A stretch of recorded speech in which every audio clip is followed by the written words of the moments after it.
Hey, Cut the Shit listeners. You can find every episode on Apple Podcasts, Spotify, or YouTube. Go check us out. Welcome back, everybody. You're listening to Cut the Shit, a podcast series that aims to take a closer look at the impact of the IT industry, both the good and the bad. Cut the Shit is brought to you by Plow Networks, a managed IT services company based just outside Nashville, Tennessee. I'm Bryan Link, COO here at Plow, and I'll be your host for this series. I'll ask questions, and with the help of our guests, try to dig deep on some of the key challenges we all face dealing with IT. So with that, let's cut the shit and get started. On today's episode, I'm very excited to have our own Emmanuel Tsavaris as our guest. Emmanuel is a systems support engineer here at Plow, and in that role, he works with our clients to collaboratively manage their endpoints and the software platforms that make those devices work efficiently and securely. In his role, Emmanuel has been at the forefront of our effort to help clients deal with Microsoft Windows 10, which is going end of support later this year. This is a big deal, and this work will be the focus of our discussion today. So we'll get into what is happening, what it means, and what the options are for companies having to deal with this, which is almost every company out there. I hope you enjoy my conversation today with Emmanuel Tsavaris. Emmanuel, welcome to Cut the Shit. How you doing today? Good morning. Good. Glad to have you here. Thanks for coming in early to take care of this for us. Thank you. I know most technical people are not crazy about getting up first thing in the morning. No, definitely not. Especially if there's something. And there's too much light in here. Usually more interested in working in the dark. So we've got you out of the dark here, but we definitely appreciate it. There's some big changes coming with Microsoft with Windows 10. It's going into support, end of life. And so I want to spend some time today talking about what that means for companies who use the Microsoft OS, which, let's face it, is almost every company. Yeah. Hardly any don't. But before we dive into that, why don't you give us a little background on yourself, kind of a quick thumbnail sketch on sort of who you are and kind of how you got to this place. Sure. So back in 2019, I joined the Marines in the reserves and joined as a network administrator. So I went for about 3 months after boot camp to get that sort of technical training, which was roughly the equivalent of like a year's worth for that field. And so after that, one of our guys, Zach Brown, had poached me and brought me here for Plow, and I've been here for the past 4 years, kind of just getting my hands into as much as I can. So how'd you get into Endpoint? How did that come about? There was a gap that was available, and I just kind of took over because the stuff that I was doing on the support desk was directly impacted by that, and so figured I'd take some strides to make things a little bit easier for everybody, for myself especially, and kind of cut the support volume down, cut some of the process down, and make things a little bit more efficient. So. And you spent some time on both the Mac side of the house and the Windows side, correct? Yeah. I actually, before I worked here, Zach told me I needed to get some additional experience, and so I worked as an Apple support specialist for like 6 months. So I took the Mac experience in-house here, and then after that, I was already kind of familiar with Windows, but that just ended up growing as much as I had basically put myself into it and figured out all the little technical challenges along the way. Well, and we're sort of an odd MSP in that we have a pretty big Mac footprint. That's pretty unusual. Yeah. So to be able to have someone who could deal with both has been helpful for sure. So, all right, so let's dive in. Let's just kind of kick us off by telling us exactly what is happening with Windows 10. So come October, Windows 10 will no longer receive any updates. Those either being quality updates or just general security updates, which can be a pretty big deal, but we've got a lot of time to take care of that in the front end. So there's different expressions used for what it's called. Some have, there's an end of life expression, there's an end of support. Does that all mean the same thing? For the most part, from a layman's term, from a layman's perspective, any difference in those? Really, what it translates to is the fact that Windows 10 will still be around, but nobody's going to be touching it. Nobody's going to be making sure that any bugs are fixed. Nobody's going to be patching any security holes that might pop up, which really means that if there is anything massive, if there is a massive hole in the operating system, Microsoft's basically just going to say that you need to move on. And that's going to be a pretty big deal for a lot of companies that still rely on a lot of Windows 10 features, or at least just the environment that they're working in. Right, and then end of support means just that, right? They're not You can't- touching it. Even if you have a support plan, you can't call Microsoft and get help with the old support, with the way it was before. We'll talk a little bit about there is an option. It's ugly, but we'll get to that in just a minute. So you talked a little bit about October being the drop dead. Do you remember when they announced? Wasn't it sometime in the fall? It was fall of last year, I want to say. So they gave everybody about a year. It was a good bit of time, yeah.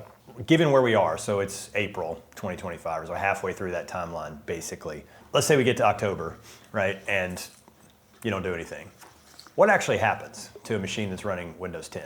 Nothing, really. It's going to stay on Windows 10, Right. unless you do something about it. Okay, and it'll continue to work, and there won't be any issues. Yeah. Kind of a secondary question, and this may be dumb, but I was thinking about it last night. What about like peripherals and applications? Oftentimes, they rely on the operating system to do certain things. Are there applications and/or peripherals that are already moving to where they would have challenges working with Windows 10 at some point in the future, or is the difference between 11 and 10 not enough that that's a concern? I guess I'm trying to ask a broader question about.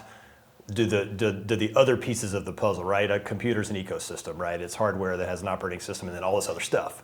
Yeah. I'm thinking about all that other stuff. Does this change or non-change, will it have any impact in that other sort of part of the ecosystem? I mean, I would say that a lot of developers are probably already attempting to utilize Windows 10 as a baseline, and have been for a while. You mean 11? So, 11, sorry. Yeah. Trying to use Windows How long, 11 that's as a good baseline. question, not to interrupt, but how long has Windows 11 been available? It's been several years. Okay. I remember probably before I joined tech, Windows 11 was available. So a non-technical person might ask, why are we having this problem? Why haven't people already upgraded? Well, it's because companies tend to use the stuff that continues to work. If it's not broken, Exactly. don't fix it. I mean, we've seen companies that still have versions of Windows 7 on endpoints that people use just because that's their preference, and that's been end of life for a long time already. So, to answer your previous question though, around like peripherals and applications not working, it's probably going to be a while. But the real concern is security, because that stuff's not going to get touched. It's not going to get patched, and we see stuff all the time about like 0 days and massive critical updates that need to take place that are happening on both the operating system and the application side. And so ensuring that your devices have the most up-to-date operating system will allow them to also have the most up-to-date versions of those applications. Okay, so again, I'm a business person who doesn't know much about technology, and I hear somebody from the IT side say, if we don't do this, we're going to have all these security risks. And that scares me, but I don't really know what that means. Can you give us some idea of talk to me about the patching schedule currently for Microsoft. How frequent is that, and how often, ballpark it, but how often is part of the updates that come out and the patches that come out, how often are they dealing with security issues in the OS itself? And this is, I'm just asking a handicap. It's not a scientific question. Have you heard of Patch Tuesday? Yes. So the general term Patch Tuesday being that Tuesday of said week comes around and it's time to apply those updates because we have 4 days, work days to figure it out afterwards. We typically see Microsoft apply updates just about every month. And those are pretty large updates that can cover a lot of things. And then we may also have cumulative updates that are just little incremental changes between the month that can either happen every week or every couple of weeks or just on the third week. It's kind of sporadic for those cumulative updates. But really the concern is just ensuring that this stuff gets fixed. While a lot of it really isn't actionable, and you're not going to see, in most cases, you won't see that you're being targeted by an OS bug. But companies that have some sort of reliance from a government standpoint or other certifications that they hold to uphold a security standard, those organizations are definitely going to be feeling the pressure around that. I was trying to get a flavor a little bit of we think of, I mean, Windows 10 is a mature platform. Obviously, it's going end of life. It's been around. And a lot of people like it. A lot of people love it. It's been popular, right? Yeah. I mean, from my understanding, right? It's been a solid OS. But it's also, again, trying to sort of make sure people understand it's kind of a living, breathing thing. It's not well, it got released, and so it's just there, right? It's constantly being tweaked and changed, and either security holes being dealt with, or performance issues, or, I mean, updates can be all kinds of things, right? Not just security. Obviously, the security ones are of primary concern, but they can have all kinds of, I mean, there's bugs. We've seen tons of bugs. I mean, stuff crashing, things not working correctly, right? They're constantly, I mean, who knows how many lines of code make up Windows 10, you know? I mean. Yeah, oh man. And I mean, we've actually seen some of that in-house. I remember maybe 2 years ago, we saw a cumulative update break attack surface reduction rules. And what those are, Microsoft has essentially set a standard of, if you want your computer to be as hardy against an attack as possible, here is a set amount of rules that you can follow and apply to your computers to make sure that that is upheld. Those were modified to where the rules started targeting actual Windows items, and we literally saw applications pinned to the taskbar at the very bottom of your screen, like, just disappear. Right. Defender just completely killed them, decided they were malicious and completely quarantined them. We luckily didn't have any data loss, but a ton of people were pretty mad about it. Yeah. So. So. And being on the Mac side myself, I didn't see any of those, so I kind of got to point and laugh a little bit. Yeah, but that happens, right? I mean, that's part of the process for sure. What are, again, I'm sort of meandering a little bit, but just to kind of help, I guess, paint a picture a little bit of the situation. In terms of Windows 11 versus Windows 10, what are the big changes? What are, as far as you're concerned, what are the advantages? What are the improvements that come with Windows 11 outside of it's going to be patched and secure? Yeah. I mean, that's an obvious one, but that would be true if they just kept supporting Windows 10. So we could take that as table stakes. Basically, from Windows 10 to Windows 11, what I remember the biggest selling point being, at least initially, was the fact that there was a lot more efficiency in the processing. We started seeing stuff around Windows 11 actually being like desktop game friendly, which typically you'd have a massive computer to run some video games. So like, to me, that speaks a lot around video development, process heavy applications like Excel or some of the Microsoft suite, and then other stuff around like development too. You can just do things a lot faster. I personally have not really seen those improvements or have run the benchmarks really to make sure that that's actually taking place. Yeah.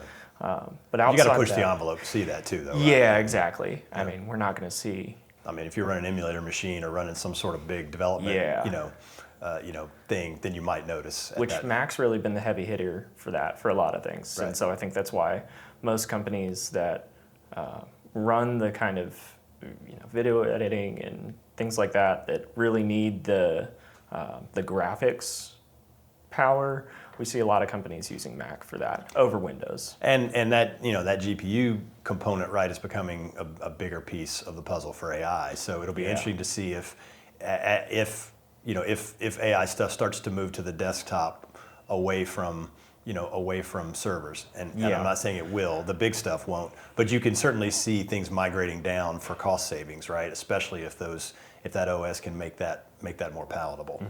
Or even individual use cases. Right. So the developer wants to play around with it. That's what I mean. That sandbox kind of sort of individual studio kinds of things. Yeah, exactly. Outside of that, this is a lot of user interface stuff, at least initially.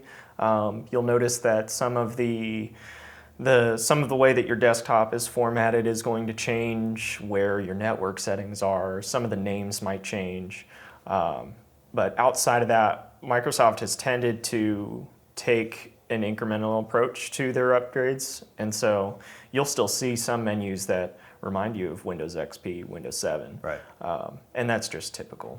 Yeah. But yeah, mainly a lot of user interface changes. But in that sense, though, we'll get to it a little later, but from a user experience perspective, the thought right now is that Windows 11 is not going to be a gigantic shock to the system for day-to-day users. No, it shouldn't. Really. Okay. And I mean, it's been around long enough to where it's people that like to use macOS are going to probably find it a little bit more appealing, just because of the way that it's presented. It's a little bit sharper, a little bit more minimalist. Gotcha. All right. Okay, well, let's get back to sort of the D-Day that's coming and what companies should be thinking about. So October's bearing down, right? Let's just use as our example a company that's got 500 machines. Let's just make it simple. They're all Windows machines, and they're all running Windows 10. What do they need to be thinking about if they've got to get between now and October? What's sort of the let's kind of slice it around. What are the thought processes they need to be thinking about relative to what's about to happen? What are the decision points? So there are a couple of things, and we can kind of break them down into a couple categories. One, you want to make sure that you understand your hardware requirements. 2, your software requirements, and then 3, your user requirements as well. Okay. On the hardware piece, there are Windows 11 readiness checks that are available on some Microsoft websites. We can get some links, probably I can send them to you. Okay, we'll put those in show notes. Yeah. There are those hardware checks to make sure that You can take the update, right? Yeah, okay. that it can take it. So if you have a lot of devices that need to be refreshed, if like 75% or even 25% of your organization needs a hardware refresh, you should probably get the ball rolling on that now. Because the chances are, depending on how old you really want to run your equipment, I mean, I saw just yesterday a device that's around 5 years old completely brick itself on taking a Windows 11 update. And that was a pretty critical part of this organization's use case. Right. So it's not as simple as like, well, we just buy, in the case I just gave, 500 Windows 11 licenses and apply them to the 500 machines and away we go. It might be, but you better make sure, at least to begin with, from a hardware perspective. Companies that already don't have an issue with their refresh cycles are probably going to see that kind of approach. And if not, it'll be marginal. Right. But companies that are not really anticipating that their hardware might not be up to date enough to take the update may run into some more troublesome issues. What about on the software side? So software side, you want to make sure that your applications are able to run Windows 11. We see a lot of applications that are kind of stuck in the Windows 7 to 10 certain range, or even can only run either 10 or a server operating system. And so making sure that that's allocated for because especially if they're in-house apps, you want to make sure that your team that has developed those apps is made sure that the Windows 11 updates won't break them. So again, developers have had a lot of time. Yeah. And it's probably in-house apps that are probably the bigger problem in that sense, right? If they haven't gotten to that point where they're ready to deal with that different OS. Exactly. Yeah. But stuff like local run Active Directory instances, things like that, all of that stuff should still work with Windows 11, and we've seen it work for a long time now. So outside of that, there are some general bugs that have been released with the latest version of Windows 11, and they're typically, the one big one that I've seen has been around networking, but even in these more legacy enterprise environments that we see typically, we haven't seen those issues pop up. But it's just being aware that those issues still exist on the later versions. Right. Actually, one of them is Device Guard, which is a framework within Windows BIOS settings to kind of keep the network and more core aspects of the computer secure, and those breaking things like radius-based certificate authentication for wireless networks. What does that mean? It's a radius, so I don't have the acronym for radius available, but it's, think of me giving you a key to get into the office, but I only give you that key when I see you and know that you have an ID card to provide me. And then I can give you the key and you can get in the door. So if it breaks, they can't get access to the wireless network. Exactly, yeah. So it's a convoluted system to make sure that things are more secure. Right. But yeah, the bigger issues can be. So, I mean, the reality is it's not just because it's Windows 11 doesn't mean it's not going to have potential issues. Right? Exactly. In the same way that every operating system, that's why they do updates, that's why you do patches, right? I mean, this is what it is. I mean, obviously, so let's keep with the example I gave, the company with 500 devices, right? And let's just assume a third of them need to be upgraded and 2/3 are good, right? So the obvious recommendation from our perspective, upgrade that 1/3, and then have a plan for flipping them to Windows 11, right? What's the process for doing a Windows 11 is it an upgrade? Is it a full install? Talk to us a little about what that process looks like for the flip from 10 to 11. The one thing, too, before we get there, that third point around the user experience. Yes. Well, I was going to deal with that, but yeah. Okay. Yeah, because I want to ask you about that, because that's when we tend to act like it's not an issue and can often be really a gigantic yeah. issue, right? I mean, it becomes a showstopper a lot of times. So Yeah. we'll get there. Hold that thought. What an organization will probably see around just making sure that their environment is getting pushed. When it comes time for the updates to actually hit the system, it is a full upgrade. So you'll likely see a period of time, roughly 30 minutes to an hour, depending on if you've got some pretty good internet speed, to actually get the update downloaded and installed. And then after that, you'll have the device restart. Typically takes about 15 to 30 minutes after that, as long as everything goes well, for the user to get back into their device. So it's a couple hours, really, assuming things go well, right? Yes. Assuming they Yeah. go as expected, right? It's like a minimum of 2 hours, Yeah. typically. And are those things that can be scripted and run overnight, such that when a user comes back in, they're ready to go, or does the restart have to be done with manual intervention? Typical best practice whenever you're going to be updating things remotely, which has existed for a long time, is make sure that the computer's powered on, that it's connected to internet and plugged into power. And then outside of that, there are some remote options that we have to push those updates. If those remote options don't work, we will then go through that manual approach. And that can look like a technician that you trust going to the device and making sure that the Right. update is triggered manually. Or it can just be relying on the user to make that happen. And doing phone support or whatever is Yeah. necessary. And that'll get us back to the user experience, both getting through the update and then post-update. So we'll get to that in just a minute. That's a chunk of time for you, so we just said there's 500 devices. You just mentioned a couple of hours for each of those. Obviously, that's not It's not really a consecutive, couple of but- hours downtime for the user. Right. It's about maybe 30 minutes. For the Right, user. but I just meant like the time itself is real in the sense Yeah. of it's not just it's not like an update, an iOS app update on your phone where it happens, it takes 30 seconds and Yeah. you're good to go. We shouldn't be pushing this at like September 30th, you Right, know? right. So- And I would assume in an environment of 500 devices, if you manage the update remotely, you're not going to get 500 successful installs. You're going to have some that blip and that you're going to have to troubleshoot. Yeah, and we'll typically, Almost invariably that's going to happen. we see organizations with around 500 devices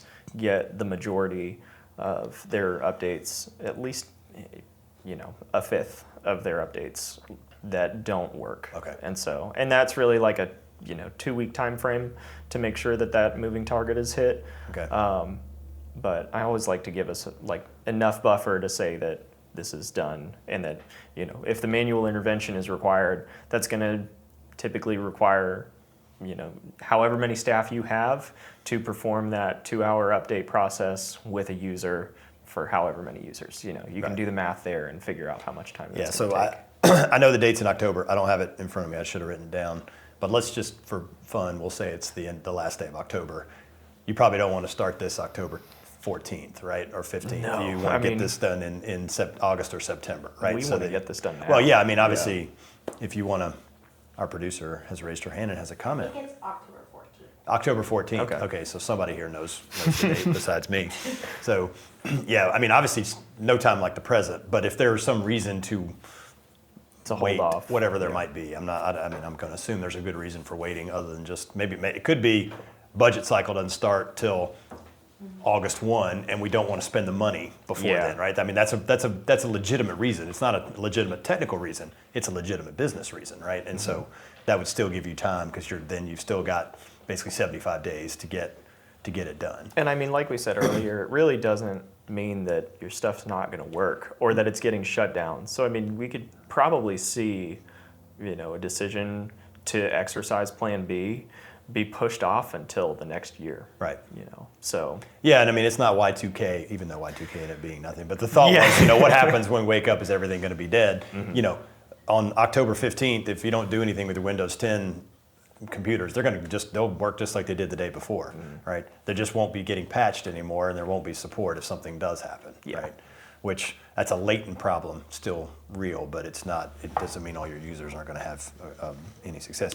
You mentioned that, which you mentioned sort of a Plan B, and I did want to talk a little bit about that. If a company does want to kick the can down the road, what are their options? If they basically said, look, there's no way we can get our hardware refreshed by October, we can't get it done until Q2 of 2026. I'm just making that up.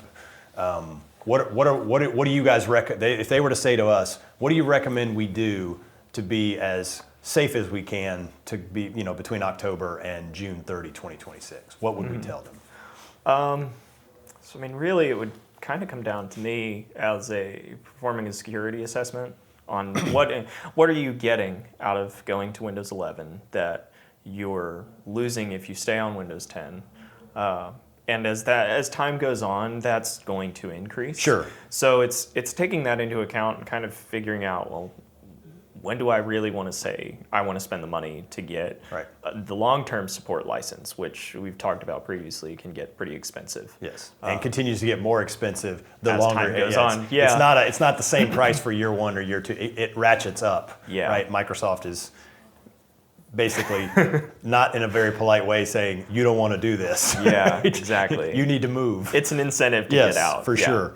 Yeah, I mean, it starts with a security assessment and making sure you know what you're getting into if you continue to kick the can. Right. Because as time goes on too, your devices are going to get older. If you've got older equipment that is still unable to upgrade to Windows 11, those hardware requirements might change as time goes on. It's unlikely, but that's still a possibility. Right. So, yeah, it really just comes down to the more time you spend trying to figure out how to not do this thing, the more money you're probably going to end up spending. And as you mentioned, whether it's a government organization or a regulated, a company that's in a regulated industry, whether that might be banking or insurance or healthcare, right? You could run into trouble from a security assessment perspective from that side as well, right? Mm-hmm. If you can't prove that you can't meet a security standard that they might require. Probably not going to happen right away because regulations tend to lag, but that's coming. That would be that's another problem you get with kicking the can down the road. Yeah. I don't know if this is relevant or not, but what about virtual desktop infrastructure like Azure Virtual Desktop or Citrix, thing like that? Are there any wrinkles associated with using those platforms, or does the fact that does the OS change? Does it still matter if you're using that infrastructure in the sense of running your devices as dumb terminals? Let's go to the extreme version. If you were using, a virtual desktop infrastructure in that way. A lot of times when I've seen virtual desktop infrastructure being used, it's really so that you can run those legacy applications that still haven't moved yet, because it's going to be harder to find hardware that is ready to accept Windows XP or Windows Server 2012. Yep. So I don't see any issues, especially because now performing an update on that machine, you're likely going to be better off just cutting that resource and spinning up a new resource. Yeah, that's the beauty of that. It makes it a lot easier. It's way easier. So, and especially with how Azure Virtual Desktop provides it, it's a pretty sweet interface for their technicians, and it makes it a lot easier to just click on Windows 11, spin it up, whatever specifications you need. Point them there. Exactly. Right? Yeah. So, I mean, they're going to have probably a much easier time. It'll be a little bit more time on the actual technician input to make sure that happens properly, though. Right. And we talked a little bit about sort of third-party apps or peripherals, so we've kind of covered that. Let's talk about now what feels like, in my mind, one of the bigger issues that almost never gets covered in these sorts of discussions, and that's the end user experience. So we talked a little bit about what the end user experience might be at the point of upgrade, but What do you got? What's our, again, kind of thinking about what would we advise clients to consider from an end user experience post upgrade as it relates to Windows 11? So when Microsoft actually released a document that goes through literally every change in the operating system, and where you can find it in 10 and where you can find it in 11, with backlinks to other documentation around said feature. So I can share that with you as well. But Okay, we'll put that in the show notes as well. That's going to be a huge game changer. We've already seen that used in other environments that are really concerned about user experience. But really all that I can say is that if you don't prep for user experience changes, you're likely going to see an increase in support volume, right, because people are going to be asking questions. So the more knowledge you can provide the user, the better they're off. Is there a challenge in the upgrading process? Does the upgrading process cause any sort of challenges around what I'd call mapping issues, like drives being in different places, getting to certain applications not being where you would think they might be just by the nature of the upgrade process? That's maybe a silly question, but I think about that as someone who's been through upgrades, and all of a sudden it's like, well, things, not just are they not on the desktop, where you think they are, but like they're not, I mean, some of the hierarchy and some of the structures have changed. Yeah, so I mean, you bring up a really good point, because the concept of performing an upgrade really requires some background to it, and some pre-flight checks, we'll call them, that need to be taken before you can actually perform the upgrade. And the biggest one is a backup, just making sure that you have all of your files, that they're stored somewhere else other than the computer. Because, I mean, worst case scenario, the computer crashes. Yeah. But if all things go well, you really shouldn't see any changes, especially in drive mappings. You bring up a good point there as well. Because all of those initial connections that are made, as long as you're still running a version that supports what your organization is running, the drive mappings, the Active Directory binding status, that kind of thing, will all stay consistent as you upgrade. What about reinstallations? VPNs, third-party stuff. Any of that? Would that all, in your experience with the upgrade? I mean, is if you do the upgrade process right, should that be pretty seamless? It's all still there. Okay. Yeah. Okay. I mean, I assume that was the case, but you might see some minor things, and I mean, it's really just, again, making sure that you've got your information backed up, and it helps too if there's a configuration standard for the organization. So if you don't have that, you should probably go ahead and make sure you figure that out first, right? Because shadow IT can totally kill a business. So. Yeah. That's kind of leads me to sort of, as we start to wrap up. We've been through this now with some clients in terms of this transition, and as you've watched as these transitions have happened, what are some of the biggest issues or pitfalls that we've seen? And maybe they aren't very big, because they've been clean environments, right, where there hadn't been many issues. I don't know, so I'm just curious. If you've got war stories, we'll take them. But if not, just curious about I've definitely got war stories. What do we see? But as far as the sort of the fallout from this process. Not much. Honestly, the biggest concern for us was that issue that I talked about earlier with the wireless authentication problem. Because people then weren't getting connected to the internet. That was a pretty big issue, yeah. Especially when it was just popping up out of nowhere on new equipment, because that was really when a lot of organizations should have started to notice the shift to Windows 11 was new equipment purchased would just come with Windows 11. Right. And so most people already have Windows 11 in their environment, because you said they've upgraded a device and it just came with 11. You likely already saw the things that were going to happen for this change now. Right. So. In a mass change, you mean, to then moving everybody, because you're going to get the same issue. Yeah, right. Exactly. But I mean, with Windows computers, at least devices that already have 11, it's kind of tough to just take every single computer that you get in and say, okay, we're going to roll that back to Windows 10, because it never had it. You have to pretty much just do a full clean reinstall. Right. And then when you do that, you're likely going to miss some of your connections there that do the auto provisioning for you. Right. And that's not super tough, but right now we're really not seeing much hassle, because we've already been through that process with the companies, right, to make sure that Windows 11 was ready when they started purchasing the new equipment that came with 11. Right. Right. And you mentioned the idea of imaging, or buying a machine that's already got Windows 11 on it and then basically wiping that and putting an image that's got 10. My assumption is we would highly recommend people not do that. Yeah. I mean, I understand the standardization idea, right? But that would seem to be counterintuitive in my mind. The best case, you have new equipment that is ready for your test bed. Right. That you can go and perform whatever the heck you need to on it.